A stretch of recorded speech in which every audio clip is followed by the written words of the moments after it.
Umbuzo othi kahle yini umehluko phakathi kwankosikazi nentombi? Ngiyawujabulela ke lo mbuzo ngoba ubaluleke kakhulu kumina. Umehluko phakathi kwankosikazi nentombi emkhulu kakhulu. Okokuqala, unkosikazi ngokwesintu umuntu obikiwe wangeniswa la ekhaya.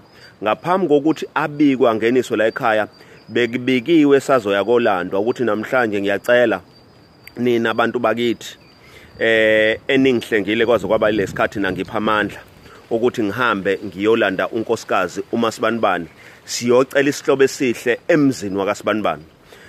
Kulaba abakholwayo bayakhuleka esontweni babize uNkulunkulu omnini mandla ophezukonke odalile abantu, bambikele ukuthi namhlanje siyabonga ukuthi lengane uyipha amandla, siyacela ukuthi ihambe iyokhipha izinkomo nayo ilobole lonkosikazi. Kusho ukuthi unkosikazi umuntu osetshenzeliwe kanzima, indoda yajuluka. Akuyena nje umuntu ekuvele kwahlanganwa naye namhlanje kwase kuyavuka kwathiwa unkosikazi. Thina abantu besintu nabantu futhi abakholwayo asiyenzi le nto yokulala uvuke bese udecide ukuthi umuntu uzoba unkosikazi. Siyazi ukuthi unkosikazi umuntu osetshenzelwayo. Ngokwesintu ke unkosikazi mase ngeniswe ekhaya uyabikwa ekuthiwa nangu uMasibanibani, abikwe kubantu abaphilayo nabantu abangasekho bale ekhaya. Lo nkosikazi kuyobe segcina izimiso zala ekhaya. Okokuqala, enye yalezo zimiso ukuthi ahloniphe indoda yakhe, ahloniphe nomuzi lo wale ekhaya, angawuthathi kancane, ahloniphe ngisho noma yini yale ekhaya.